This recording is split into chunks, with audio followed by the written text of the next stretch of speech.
Dead men tell no tales, but their ships speak volumes. Welcome to the Cursed Compass, where we explore the darkest maritime mysteries. January 1948. The North Atlantic is a frozen, chaotic waste. Crashing through the 40-foot swells is the SS Samkey, a massive steel cargo vessel manned by 43 veteran British mariners. Deep in the storm, the radio operator tapped out a standard position report to a station in the Azores. He acknowledged heavy southwest winds, but the message carried no sense of panic. Then the transmission stopped. There was no frantic distress code, no SOS, just an abrupt, total silence. A 7,000-ton steel hull does not simply evaporate. Under the laws of physics, a displacement of this scale leaves a wake of debris. Yet for the Samkey, the Atlantic remained perfectly smooth. The British Ministry of Transport immediately mobilized an international rescue operation. Royal Navy destroyers and squadrons of long-range military seaplanes spent weeks scouring the area.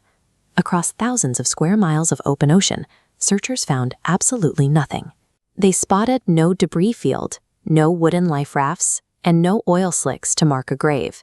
For years, this led authors to lump the Samkey into the mythology of the Bermuda Triangle, attributing the disappearance to supernatural forces or oceanic anomalies beyond human comprehension. But oceanographers and forensic engineers know the sea does not need magic to swallow a ship whole. It only takes a specific sequence of physical forces, the same forces we are now going to reconstruct.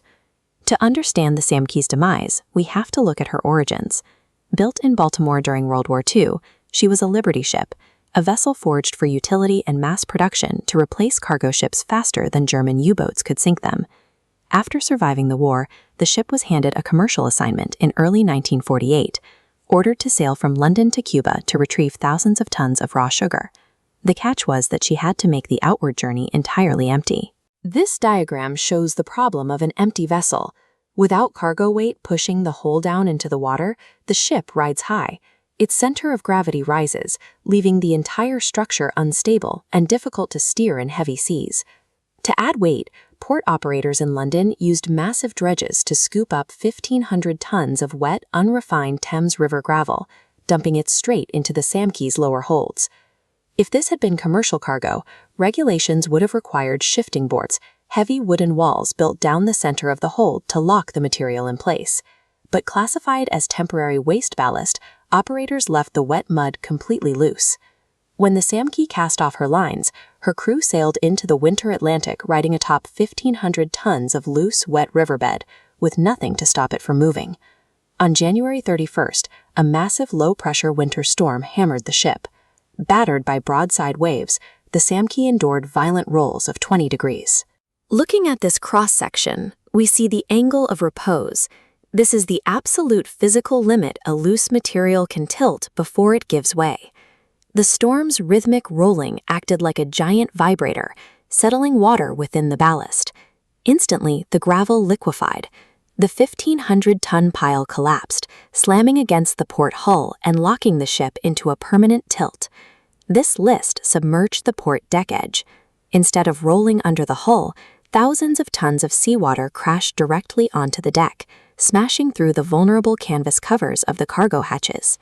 The open holes flooded rapidly. Engineers estimate that from the moment the flooding began, the Samkey turned completely upside down in less than 2 minutes, plunging the crew into inverted, freezing darkness. This swift, violent rotation explains why the radio operator never sent a distress call and why not a single lifeboat was ever launched. Months later, the UK Parliament convened a court of inquiry. Because there was no physical wreckage to examine, investigators had to solve the case using only departure logs, maritime physics, and jars of Thames mud. Their findings triggered a permanent change to maritime law. The Ministry of Transport issued a historic notice to shipmasters, outlawing the transport of loose solid ballast on any merchant vessel without certified structural shifting boards to lock the weight in place. Somewhere in the dark, silent depths of the North Atlantic, the 43 men of the SS Samkey rest in an unmarked grave. Their disappearance bought the regulations that keep thousands of modern sailors alive today, ensuring that the same physics that took the Samkey never claim another crew.